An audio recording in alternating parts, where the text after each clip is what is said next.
Aqui é Tainá Bavaresco e você está ouvindo o podcast The Crime Brasil. Oi, gente, tudo bem? Eu quero começar dizendo que esse episódio tá dividido em duas partes, porque eu trouxe dois convidados para conversar com a gente. A primeira convidada que vai falar a partir da parte 2, né, do episódio é a Helena. A Helena nasceu num hospital colônia e ela é uma filha separada, né, dos pais dela que estavam lá no colônia. Eram pessoas com hanseníase, então ela não ficou no Hospital Colônia de Barbacena, mas ao longo do episódio eu comento algumas coisas sobre outros hospitais, porque na época em que o Colônia de Barbacena existia, cerca de outros 30 hospitais Colônia no Brasil inteiro também funcionavam, em condições muito próximas do que aconteceu em Barbacena. O Hospital de Barbacena ele ficou muito conhecido porque ele era o maior de todos. E morreu muita gente lá, né? Então, ele ficou mais conhecido, mas a gente não pode esquecer os outros hospitais. Então, a parte um desse episódio, né? Eu falo para vocês de forma resumida o que foi o Holocausto Brasileiro. E na parte 2, a Helena dá o relato de vida dela. É um relato muito marcante, assim, muito emocionante, então se preparem. E depois da Helena, eu converso com o Arthur, que é o coordenador nacional do Morhan, que é um movimento que luta pela integração de pessoas com hanseníase na sociedade e também luta por direitos à saúde, por direito à reparação, né, desses filhos separados, dessas pessoas que sobreviveram a esses hospitais colônia. Então, o Morhan tem grupos, né, de advogados voluntários que entram com ação de indenização para essas pessoas, porque o que aconteceu dentro desses hospitais foi um crime de Estado, né, do Estado brasileiro contra essas pessoas.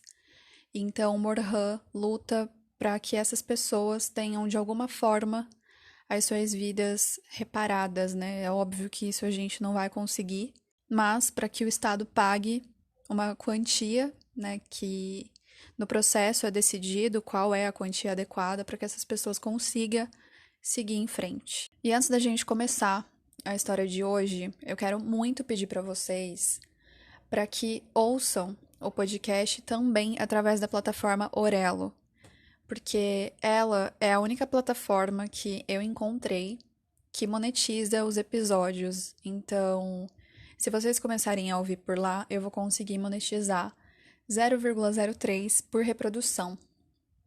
É pouquíssima coisa, gente, mas é melhor do que nada. E atualmente o The Crime só me dá gasto e muito tempo, né? De pesquisa, de gravação, de edição, e eu que faço absolutamente tudo sozinha. Então, se vocês puderem ouvir pela Aurelo, me seguir nas redes sociais também, porque eu só consigo fechar parcerias e trabalhos com marcas se eu tiver seguidores. Então, se vocês realmente gostam do The Crime, se vocês querem que ele continue existindo, eu quero muito que isso aconteça, deem essa força, porque é muito importante, tá? Eu não pediria se não fosse importante. Agora que eu tô começando a ter essa noção, de que isso vai ser o divisor de águas de eu começar a trabalhar realmente com internet e ganhar dinheiro com isso, do que só realmente fazer por hobby ou quando der. E eu não quero fazer o The Crime acontecer quando der. Eu quero que ele seja o principal na minha vida. Então, eu preciso da ajuda de vocês. Se vocês conseguirem fazer isso por mim, eu vou agradecer muito e o The Crime também. Então é isso, sem mais delongas, vamos pro caso de hoje, que é muito pesado. E bora pra parte 1. O caso de hoje é sobre o Holocausto Brasileiro e o Morhan. A história a seguir contém descrições de crimes extremamente violentos, violência contra a criança, tortura, assassinato, estupro, trabalho escravo, descrição de tratamento de choque e lobotomia, segregação e imposição de vida subhumana. Não é indicado para pessoas sensíveis e é recomendado para maiores de 18 anos.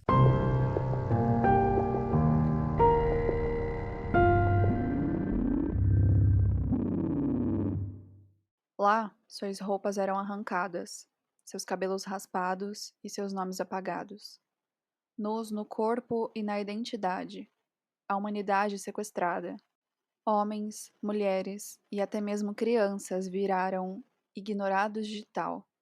Comiam ratos e fezes, bebiam esgoto ou urina, dormiam sobre capim e eram espancados e violentados até a morte. Bom, gente, para quem leu o texto ou ouviu, né, o podcast sobre como surgiram as prisões, a origem do cárcere, deve se lembrar que eu prometi que eu traria um post e episódio exclusivo sobre o Holocausto Brasileiro. E esse dia chegou. O Hospital Colônia de Barbacena foi um hospital psiquiátrico fundado no dia 12 de outubro de 1903 na cidade de Barbacena, em Minas Gerais. Inicialmente, ele foi projetado para ser um hospital especializado em pacientes com tuberculose. Nessa época em que o hospital funcionava para atender esses pacientes, sua capacidade era de apenas 200 pessoas. Normalmente eram pessoas abastadas e as condições de tratamento eram de certa forma humanizadas. Depois, o Hospital de Tuberculosos passou a ser um hospital psiquiátrico e o tratamento humanizado foi deixado para trás. O Colônia foi construído numa região montanhosa, o que na época era considerado ideal para a cura da tuberculose, muito entre aspas isso, né? E por alguns médicos como um local ideal para o tratamento de doenças psiquiátricas. Ele era formado por 16 pavilhões independentes, tendo cada um deles a sua função específica, como por exemplo o pavilhão indicado para mulheres desajustadas, o pavilhão para homens indigentes, entre outros pavilhões voltados para idosos, doentes mentais e posteriormente para crianças e adolescentes. Por conta da quantidade de pavilhões, o local ficou conhecido na região como a Cidade dos Loucos. Mas, assim como eu escrevi, né, no texto sobre a origem do cárcere, não eram levados somente pessoas com alguma necessidade de tratamento mental. Todo tipo de pessoa que não correspondia aos padrões sociais da época eram mandadas para lá.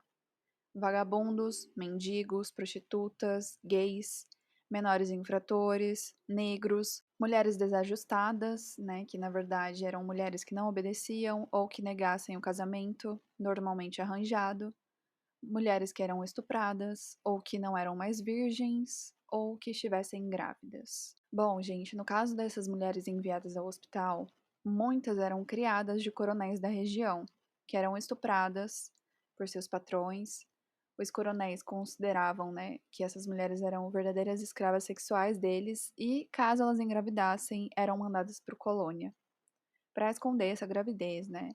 No documentário sobre o Holocausto Brasileiro existe um relato de algumas vítimas, né, do Hospital Colônia de Barbacena, e inclusive uma mulher que teve exatamente essa história. Ela foi estuprada pelo seu ex-patrão e enviada para o Colônia porque ela engravidou. E aí ela conta o relato. Eu indico vocês a tanto lerem o livro como assistirem o documentário que estão na descrição. Mas o restante das fontes tá lá no blog. Então vocês têm que dar uma olhadinha lá no blog, tá? Inclusive para vocês verem as fotos bizarras sobre o Hospital Colônia, também tá lá no blog. O Instagram não permitiu que eu postasse porque tem nudez e tal, né?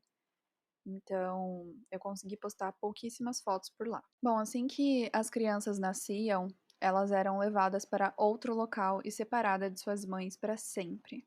Mas sobre a alienação parental, a gente vai conversar mais profundamente na parte 2 desse episódio, né? Porque a Helena dá o relato dela, é muito emocionante. Então, a parte 2 vai sair agora na quarta-feira. Então, fiquem ligados, porque, sério, muito mais do que eu contar uma história aqui pra vocês de um crime terrível que aconteceu no Brasil, pesquisar, escrever sobre, é a gente ouvir o relato de uma pessoa que passou por isso. E por mais que tenha sido um relato difícil da Helena fazer, ela ter se emocionado durante a entrevista, né, o podcast, ficou nítido, sabe, o quanto isso ainda marca as pessoas que viveram isso ou que passaram próximo disso, né? Porque a Helena não viveu dentro de um colônia, mas ela viveu coisas horríveis também, porque as crianças, filhas dessas pessoas, não eram consideradas crianças normais. Elas eram maltratadas, enfim. Uma série de coisas que eles faziam também com essas crianças inocentes. Por conta da alta demanda de pessoas internadas sem ter qualquer doença mental diagnosticada, na década de 40, o Hospital Colônia de Barbacena já contava com mais de 5.000 pacientes. E aí, aqui no blog, eu deixo várias fotos também dessa superlotação, né, do Hospital Colônia. E para se ter uma ideia, gente, somente 30% dos pacientes do Colônia necessitavam de algum tipo de tratamento psiquiátrico, sendo os outros 70 pessoas marginalizadas que simplesmente eram mandadas para o hospital por conta de uma política higienista que o país fazia, né, que a sociedade fazia. E isso acontece até hoje no Brasil com métodos um pouquinho mais sutis, mas que ainda demonstram o quão brutal é essa política. Para quem não conhece o termo, né, as políticas higienistas consistem basicamente em recolher pessoas indesejadas e higienizar, entre aspas, as ruas. Então, essa política propõe tirar do convívio social toda e qualquer pessoa que não corresponde ao padrão social imposto. E aí, a gente pode ver essas políticas sendo aplicadas hoje quando moradores em situação de rua são assassinados, banidos ou têm os seus pertences confiscados. Além disso, né, a política higienista associada à seletividade penal também opera nas comunidades, quando pessoas pobres e pretas são marginalizadas e presas por crimes que não cometeram ou por crimes de menor potencial ofensivo, né, onde jamais uma pessoa branca e rica seria presa. Inclusive, gente, na parte 2, o Arthur, que é o coordenador nacional do Borhan, fala com muita propriedade sobre a política higienista aplicada aos usuários de crack, né, que acontece até hoje. Então, para além de tudo isso que eu incluí na pesquisa, a gente também precisa se lembrar dessa população. E reforçando aqui, né, gente, o que eu falei nos episódios sobre o massacre do Carandiru e sobre a história do PCC. O problema das drogas no Brasil é um problema de saúde pública. Então, a gente não pode simplesmente decretar uma guerra às drogas e aplicar políticas higienistas nesse sentido, porque essa não é a solução. E voltando, né, para o caso de hoje, o Holocausto brasileiro, ele não pode ser referenciado somente em relação ao Hospital Colônia de Barbacena, porque outros 30 hospitais colônia também funcionavam. Na mesma época em que o de Barbacena funcionou e matou tantas pessoas, as políticas aplicadas nesses hospitais, né, os tratamentos eram muito parecidos, só que não eram hospitais psiquiátricos, eram hospitais de hanseníase, hospitais com outras doenças, então a gente não pode esquecer dessas pessoas que também foram vítimas. E bom, na época do colônia, essas pessoas marginalizadas pela sociedade eram literalmente despachadas de trem para o hospital. O trem tinha um vagão específico intitulado como o Vagão dos Loucos. No documentário O Holocausto Brasileiro, né, tem um relato do antigo maquinista do trem, que ele diz que ninguém podia chegar perto daquele vagão e ele simplesmente chegava no destino, né, da linha final, que era Barbacena, e os pacientes eram levados para o hospital. A superlotação do Colônia, assim como nos presídios, né, que é um assunto que a gente já tratou em episódios anteriores, trazia à tona todo tipo de tratamento desumano. As práticas de tortura e as condições subhumanas da instituição fez com que o psiquiatra italiano Franco Basaglia, em visita ao Brasil, comparasse o Colônia com campos de concentração nazista. E também por isso que a Daniela deu o nome de Holocausto Brasileiro, né? Isso já era debatido antes dela pensar, né, nesse nome. Não foi um nome que ela inventou, tá, gente? Já era um debate que acontecia. Então, para as pessoas que criticam, né, o Holocausto Brasileiro ter esse nome, é porque de fato não estudou sobre o que foi essa parte da nossa história. Então, por isso que é muito importante a gente falar sobre isso. Eu também deixei lá no blog links de vídeos para vocês assistirem da Jaqueline Guerreiro, da Bel Rodrigues, da Joyce, se eu não me engano. Desculpa se eu tô falando o nome dela errado, mas é do canal Ler Até Amanhecer. O vídeo dela, inclusive, é o mais completo. Tem duas partes, uma de acho que 40 minutos e a outra de 50. Então, se vocês quiserem ter um panorama mais aprofundado, eu sugiro que vocês assistam ao documentário, leiam os livros e assistam os vídeos delas, porque tá fantástico. E, enfim, gente, esse comparativo ele não é exagerado, porque o Colônia ele se tornou, de fato, um verdadeiro campo de extermínio, e lá morreram mais de 60 mil pessoas. E as causas dessas mortes variavam, mas todas se deram em decorrência do tratamento desumano e das condições extremamente insalubres que as pessoas viviam lá. Os pacientes eram submetidos ao tratamento de choque, e esse tratamento por diversas vezes era aplicado por pessoas que não eram capacitadas, que acabavam disparando voltagens mortais nos pacientes. Existem relatos de pessoas que afirmam que eram realizadas várias aplicações por dia de eletrochoques nos pacientes, e também, quando não era no mesmo dia, na mesma semana, sabe? Tipo, em dias seguidos, ou um dia sim, um dia não. E esses choques eram dados por qualquer motivo. Se algum paciente fez alguma coisa que alguém que trabalhava lá no Hospital Colônia não gostasse, eles amarravam essa pessoa e aplicavam o eletrochoque. Eles eram amarrados, amordaçados e nos aplicadores sobre a pele dos pacientes era passada água com sal para que a voltagem tivesse a sua descarga total.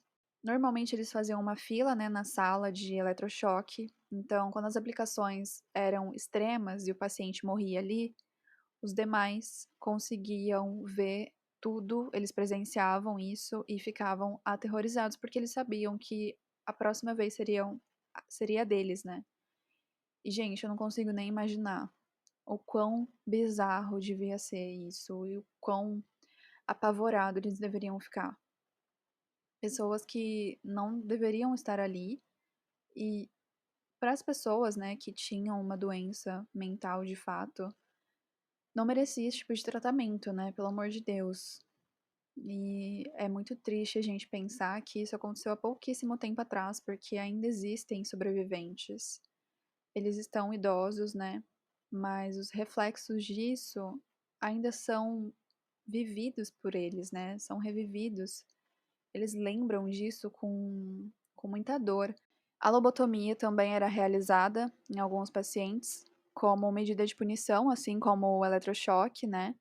Mas também foram realizados vários procedimentos para fins acadêmicos. E durante algum tempo, a colônia também serviu como um laboratório, porque naquela época a medicina estava evoluindo, né? Então, vários alunos, pesquisadores, iam para os hospitais colônia, não só no de Barbacena, para fazer testes, sabe, de medicamento, cirurgias, né, intervenções cirúrgicas nos pacientes para ver se funcionava ou não.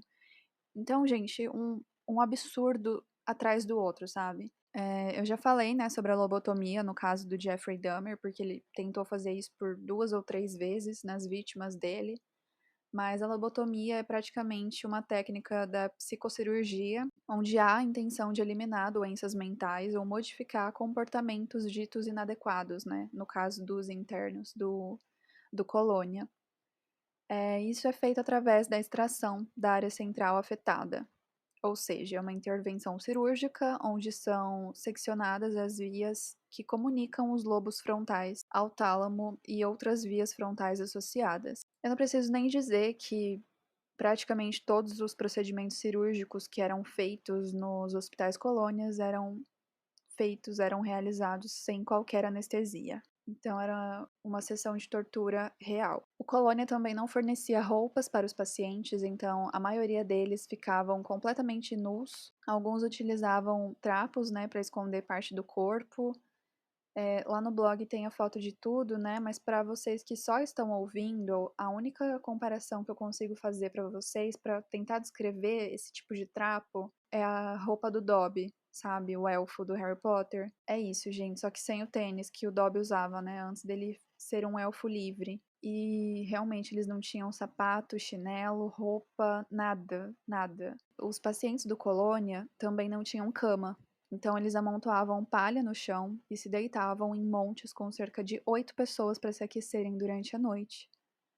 Porém, os pacientes que ficavam embaixo acabavam morrendo asfixiado porque ele não aguentava o peso das pessoas, né? E eles acabavam ficando sem ar e morriam. As estatísticas que são apresentadas pelo próprio Hospital Colônia eram de pelo menos 16 pacientes mortos por dia em dias de calor, assim, em dias normais. E nos dias de inverno, isso triplicava por conta do frio. Eles morriam de desnutrição, torturados, violentados ou pelo frio. Então, assim, não tenho nem como explicar, né, gente? Em decorrência da insalubridade do colônia, os pacientes desenvolviam doenças infecciosas e poderia ser qualquer tipo, sabe? Inclusive a hanseníase, que não eram doenças tratadas lá nos hospitais, colônia, e muitos internos morreram deixados à própria sorte, sem nunca terem tido oportunidade de tratamento ou cuidado. Então, lá no blog eu também deixei foto das pessoas definhando em camas de palha. E é muito triste. Eu fiquei muito mal pesquisando esse caso. Me fez muito mal mesmo. No vídeo que eu fiz de resumo que eu posto lá no Instagram do The Crime, eu estou nitidamente, sei lá, bugada, emocionada, triste. Tipo, eu não queria gravar aquele vídeo, sabe? Não tava querendo, eu demorei muito pra gravar, pra editar. Saiu até um dia depois, mas enfim. Bom, gente, a hanseníase antigamente era conhecida como lepra e é uma doença infecciosa causada por uma bactéria chamada Mycobacterium leprae ou bacilo de Hansen. É uma das doenças mais antigas, com registros de casos há mais de 4.000 anos na China, no Egito e na Índia. É uma doença que tem cura. A cura foi descoberta nos anos 40, então não precisava, né, que os pacientes com hanseníase ficassem em hospitais colônias, mas isso aconteceu. Os internos que sobreviviam a todas essas condições eram forçados a trabalhar, sem qualquer tipo de remuneração. O trabalho escravo, né, o famoso. Eles prestavam o serviço braçal para a prefeitura de Barbacena, em obras e manutenção da cidade, além de serem emprestados, entre aspas, né, para coronéis e serem explorados também por seus superiores diretos. E assim, gente, de acordo com o documentário, apesar do trabalho ser nitidamente análogo ao escravo, os pacientes disputavam para sair do hospital, porque o trabalho acabava sendo menos pior do que ficar ali dentro do colônia. Um ex-patrão, também no documentário, né, ele dá o relato sobre os internos e ele ainda compara os pacientes do colônia com cachorros. Ele disse que se os tratassem bem, eles faziam tudo o que ele mandava, inclusive assentar o piso em uma parte da casa dele. E aí ele mostra para a repórter o piso que os internos colocaram lá na casa dele. Além dos pacientes trabalharem sem receber nada para a prefeitura, eles ainda eram emprestados para fazer favores particulares para essas pessoas. A desnutrição era mais uma forma de torturar essas pessoas. A comida era preparada no chão e mexida de qualquer jeito. Era entregue em canecas e cada paciente tinha direito a até 2 canecas por dia. E dependia, né, gente? Tinha dia que não tinha tanta comida, tinha dia que tinha mais comida, então isso variava, mas no máximo eles recebiam 2 canecas de comida por dia. Como a quantidade de comida normalmente não supria, né, a demanda de pessoas internadas ali no hospital, eles misturavam farinha e outras coisas para render mais. Com o passar do tempo, esses métodos, né, de fazer a comida render já não eram mais suficientes, então, de acordo com o relato de alguns sobreviventes, eles acabavam comendo ratos, fezes, pombos e outras coisas que eles encontrassem ali no colônia. Durante a pesquisa, eu também me deparei com a história que eu não consegui confirmar a veracidade, tá? Mas dizia que uma paciente estava tão faminta que mordeu um pombo vivo no meio do pavilhão lá do colônia. Por conta disso, seus dentes foram arrancados pelas pessoas que trabalhavam, né, dentro do colônia, para que ela não machucasse os demais pacientes, né, para não correr esse risco, porque ela estava muito faminta e assim, feroz e tal, então eles ficaram com medo disso acontecer. Eu não vou nem comentar, porque eu acho que já deve estar chato, né, eu ficar falando, meu Deus do céu, que bizarro, não sei o quê, porque, gente, a história inteira, sabe, é muito complicada de ouvir, de pensar nisso. de visualizar, de ver as fotos. É muito triste, muito mesmo. E, além disso tudo, as mulheres do Colônia também eram estupradas diariamente por pacientes e também por médicos que trabalhavam no hospital. Outros homens, como fazendeiros e policiais, também iam, de acordo com histórias, né, de pessoas que viveram lá no Colônia, eles iam lá para se divertir. E depois de algumas vezes indo ao Colônia para estuprar pacientes, um policial acabou sendo denunciado e proibido de voltar ao hospital. Sobre os coronéis e as outras pessoas, eu não consegui confirmar também essa informação, então vamos abrir o parêntese aí de que isso não foi confirmado. Junto ao hospital também foi construído um cemitério, na mesma época em que o hospital virou um hospital psiquiátrico. E esse cemitério se chamava Cemitério da Paz. Ele tinha uma área de aproximadamente 8.000 metros quadrados e mesmo assim não comportava a demanda de pessoas que eram mortas no Colônia. Eram feitas covas rasas e os corpos eram levados para o cemitério em uma carroça do próprio hospital. Ela tinha uma cruz e crianças da região pediam para ver os mortos. A essa altura, a cidade de Babacena e os governantes da época sabiam exatamente o que acontecia dentro do Colônia. Mas como a política higienista surtia efeito na cidade, ninguém fazia nada para mudar a realidade daqueles que eram mandados para o Hospital Colônia. Porque afinal, né, se tratavam de pessoas indesejadas e marginalizadas. A cidade estava feliz que não tinham mais que conviver com essas pessoas nas ruas. Então, ver corpos saindo do Colônia e sendo carregado para outros lugares se tornou normal para a cidade. No documentário, a gente consegue ver uma pessoa falando, né, dando relato de que ela pedia para ver os corpos e que era normal e que tudo bem e tal, e ele fala na maior naturalidade, como se isso fosse comum. E é muito difícil, sabe, assistir isso sem ficar com ódio. Mas enfim, como se não bastassem tantas barbáries já citadas, no Colônia não existia um sistema de água encanada, né? Não tinha saneamento básico.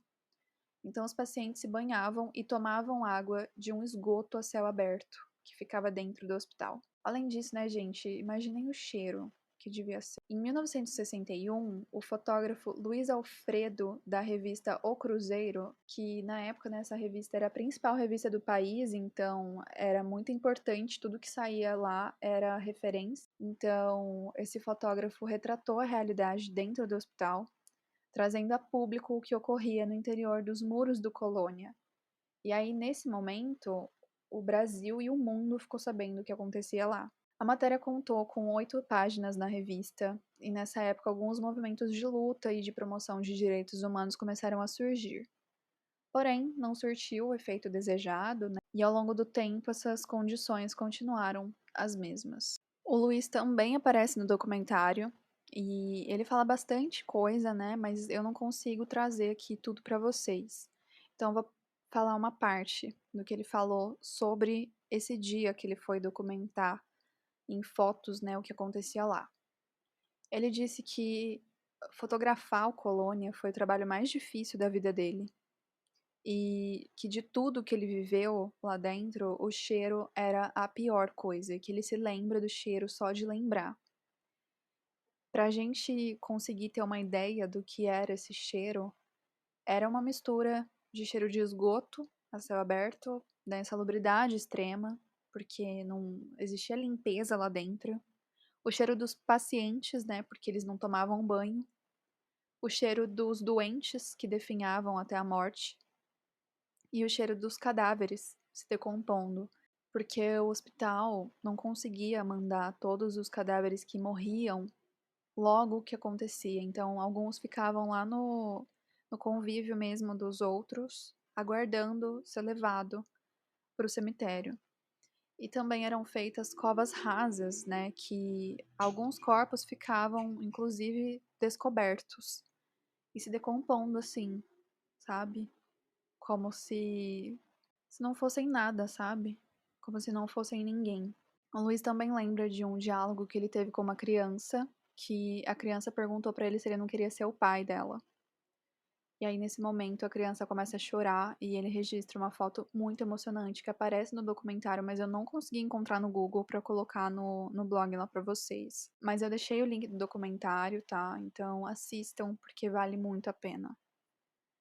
Ainda em condições de sobrevida no colônia, as mulheres que eram estupradas lá dentro acabavam engravidando, né? E para proteger os seus bebês, elas se cobriam com fezes, evitando dessa forma que os funcionários e os outros pacientes se aproximassem delas. Tanto grávidas quanto lactantes faziam isso. Os bebês nasciam nas palhas do chão, que ficavam cheias de urina e fezes.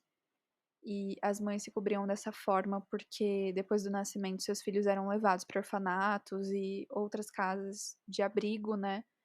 E elas nunca mais sabiam o paradeiro dos filhos. Então essa era uma tentativa de fazer com que as pessoas do colônia não levassem os bebês. Mas isso nem sempre resolvia, viu, gente? Porque a maioria dos filhos foram de fato separados dos pais, e as crianças que ficaram lá no colônia eram, em sua maioria, crianças que foram transferidas para lá, crianças que precisavam de tratamento mental realmente. Mas existiam crianças que conseguiam crescer lá com suas mães. Mas os trabalhadores lá do hospital faziam de tudo para retirar esses recém-nascidos, porque as chances de adoção aumentavam e também existia um esquema de adoção ilegal, que eu não consigo confirmar para vocês se era uma venda que eles faziam de crianças, mas existem registros de adoção na Itália, adoções ilegais. Então, muito provavelmente essas crianças eram vendidas. Bom, gente, ainda sobre essa questão, né, de crianças separadas das suas mães, eu não posso deixar de fazer um parêntese aqui sobre a realidade do encarceramento feminino no Brasil, que 80% das mulheres presas são mães. E após 6 meses amamentando seu filho aqui no estado de São Paulo, né, em penitenciárias do estado de São Paulo, se a família não vai buscar a criança num dia estabelecido pela unidade prisional, o bebê é encaminhado para uma assistência social. Depois que inicia-se, né, o processo de perda do poder familiar, normalmente tramita junto o processo de adoção, se esse bebê já encontra uma família. A vara da família não se comunica com a vara de execução criminal, então eles acabam não tendo conhecimento de que a mãe está presa. Então, no momento em que essa mãe presa não comparece na audiência, o juiz da vara de família, né, ou a juíza, entende que a mãe não tem interesse nessa criança. E ela perde o poder familiar para sempre. E essa criança é adotada por outra família, muda de nome, essa mãe nunca mais encontra. Então, essas questões de filhos separados e tal, gente, é muito triste, acontece até hoje, tá? É óbvio que eu não quero comparar o que acontecia antes, porque era muito mais dramático, né? Mas não sou eu quem vai valorar a dor de mães que são separadas de seus filhos, né? Tanto nessa época do colônia como agora em unidades prisionais. E bom, as crianças que conseguiam crescer dentro do colônia jamais aprenderam a falar, a ler ou escrever. Além disso, algum tempo depois passaram a ser encaminhadas ao colônia crianças e adolescentes, que são essas crianças, né, que realmente necessitavam de algum tipo de tratamento médico. Então, as crianças recebiam as mesmas condições absurdas que se aplicavam aos outros pacientes, né? Com a transferência dessas crianças, foi incluído leite na dieta dos pacientes, porém, esse leite não era distribuído corretamente ao longo da semana como deveria ser. Os funcionários deixavam o leite praticamente azedar, para daí então distribuir ele aos pacientes. E principalmente para as crianças, né? Elas tomavam esse leite tão desesperadamente que elas chegavam a vomitar, mas elas continuavam tomando porque elas sabiam que passariam fome nos próximos dias. E, meu Deus, gente, sério, é muito triste, é devastador a gente saber disso. No blog tem a foto de algumas crianças e, meu Deus do céu, se vocês não estiverem num dia bom, não vejam as fotos. Essa distribuição de leite só era realizada porque os funcionários não queriam que as pessoas de Barbacena, né, pensassem que o colônia estava desperdiçando comida, então era só por isso. Então eles distribuíam próximo assim de azedar de uma vez para que o leite acabasse logo, né, e não tivesse desperdício. Todas essas condições apresentadas para vocês resultaram no assassinato de aproximadamente 60 mil pessoas. A gente não consegue saber se foi um pouco mais do que isso ou um pouco menos, mas as estatísticas são de 60 mil pessoas que se tem notícias, né, de acordo com os documentos do próprio hospital. As mortes se tornaram mais frequentes a partir de 1960, e o alto número de cadáveres acabou alimentando o mercado de venda de corpos macabro. Era muito certo, gente, que se você entrasse no Colônia, você morreria. Até porque, né, gente, quem que vai construir um cemitério junto com um hospital psiquiátrico? Desde o início, nunca foi a intenção curar pessoas. Era justamente esperar que elas morressem. Tão somente isso. Então, sem comidas, remédio, roupa, infraestrutura, os pacientes literalmente definhavam até a morte. Os cadáveres desses pacientes, né, passaram a ser vendidos para pelo menos 17 faculdades de medicina do país.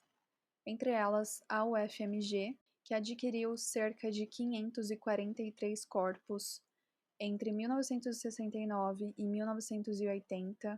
A UFJF foi responsável pela compra de 67 cadáveres entre fevereiro de 1970 e maio de 1972. Em uma década, 1.853 corpos foram negociados por cerca de 50 cruzeiros cada.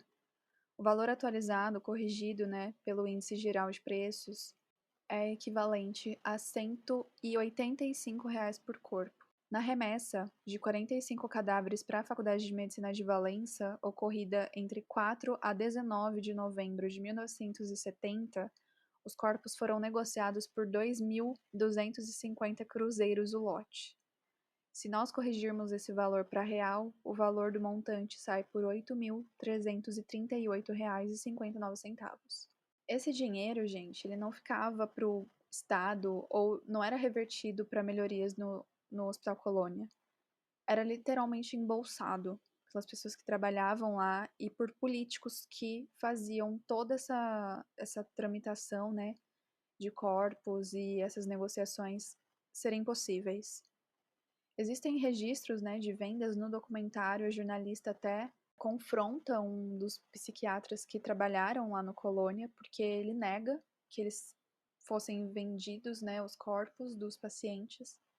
E aí ela mostra o documento para ele, questiona ele, essa daqui não é sua letra? E aí ele fica meio desconcertado, porque ele havia acabado de falar para ela que ele não sabia nada de venda de corpos. E então ela faz esse confronto com ele, ele fica, nossa, meu Deus, como assim, né? Fui pego no pulo. Então, é muito importante que vocês assistam realmente o documentário, porque tudo isso que eu tô contando pra vocês de forma resumida, vocês conseguem visualizar realzão com as pessoas que viveram ali, né? Que passaram por isso, tanto os relatos das vítimas, né? E dos sobreviventes, quanto das pessoas que trabalharam lá. Porque também tem muito depoimento de pessoas que trabalharam lá, que aplicaram o tratamento de choque, por exemplo, elas explicam como funcionava e as voltagens e tal. Então, compensa muito vocês assistirem.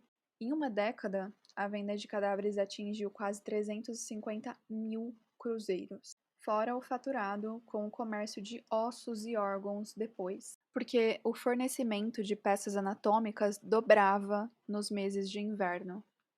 Eles chamavam, né, os corpos dos pacientes de peças. Nos documentos tá assim, tantas peças vendidas. E eles estavam se referindo aos cadáveres, né, aos corpos daquelas pessoas que morreram. E aí aqui é aquela parte que eu já falei pra vocês, né, que eles morriam de frio, porque eles não tinham com que se aquecer. Ou morriam de frio ou morriam asfixiados, né. Em junho de 1971, a venda de corpos feita pela instituição atingiu 137 peças, entre aspas, né? E em janeiro daquele mesmo ano havia sido negociado 64 corpos, para vocês terem noção, né, da diferença.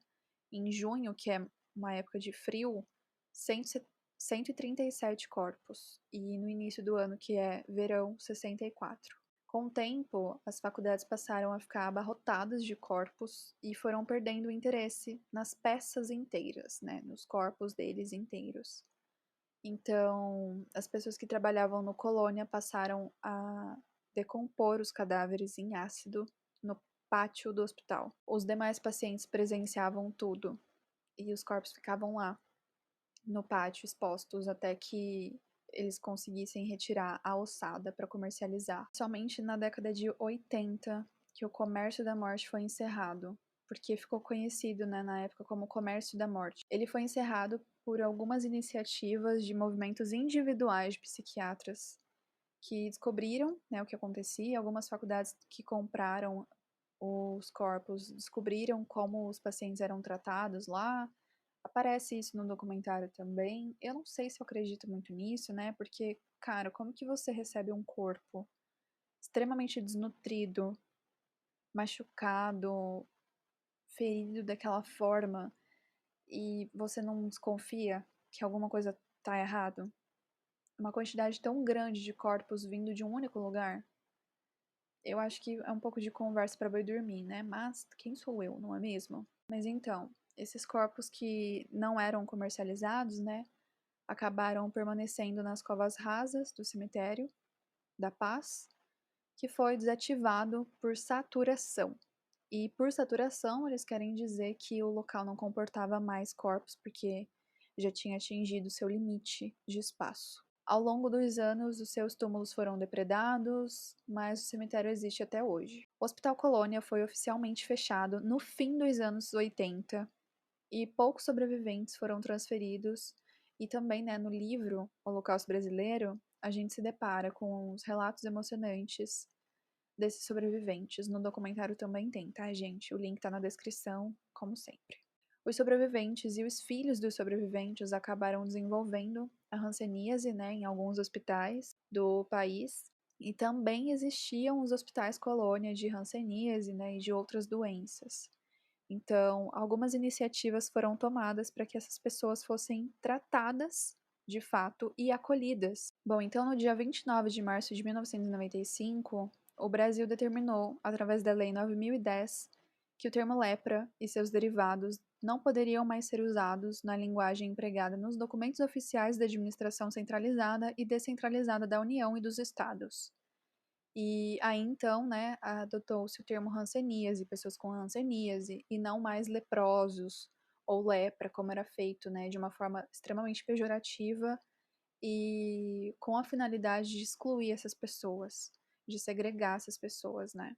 Esses passos foram muito importantes para ampliar a compreensão da história da hanseníase enquanto uma trajetória que não é a do bacilo, e enxergar essas pessoas como seres humanos, né, como pessoas e não como a doença delas.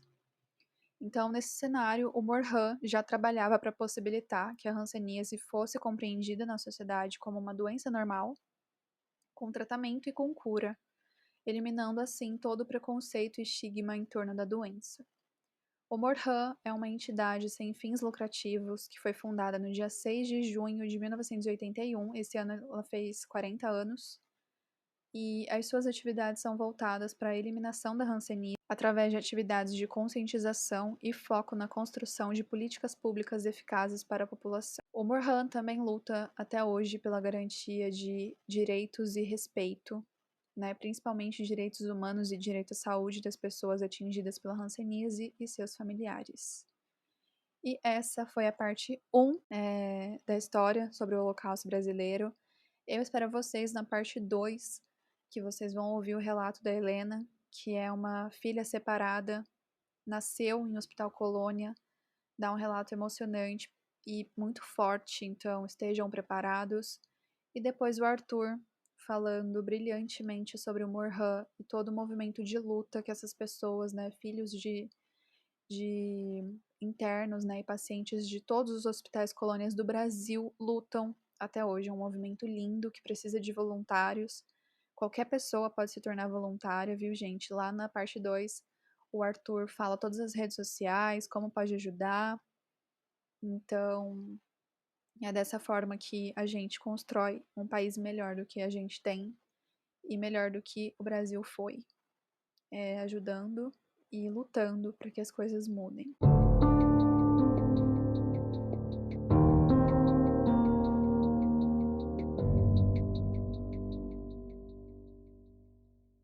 Bom, gente, eu espero que vocês tenham gostado desse episódio.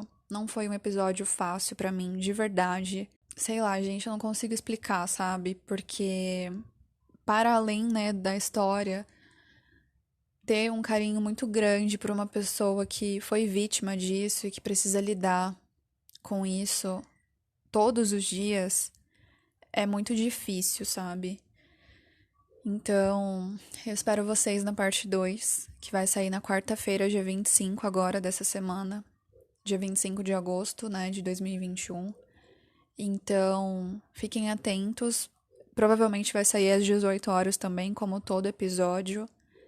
E é isso, espero que o relato da Helena e também, né, a entrevista com o Arthur faça vocês entenderem a gravidade do que foi o Holocausto e fazer também com que a gente nunca mais repita nada próximo disso. A gente precisa reviver, vez ou outra, coisas do passado, né? A gente precisa revisitar a história para que a gente se lembre que esse tipo de coisa nunca é a solução.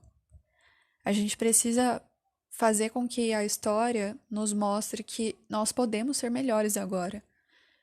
E eu espero muito que a gente se torne cada vez melhor. E bom, gente, antes de eu ir embora e só falar com vocês na quarta, né? Eu quero contar algumas novidades pra vocês. A primeira novidade é que sexta-feira agora vai ter um episódio exclusivo sobre um novo quadro que vai ter aqui no The Crime. Os membros já sabem.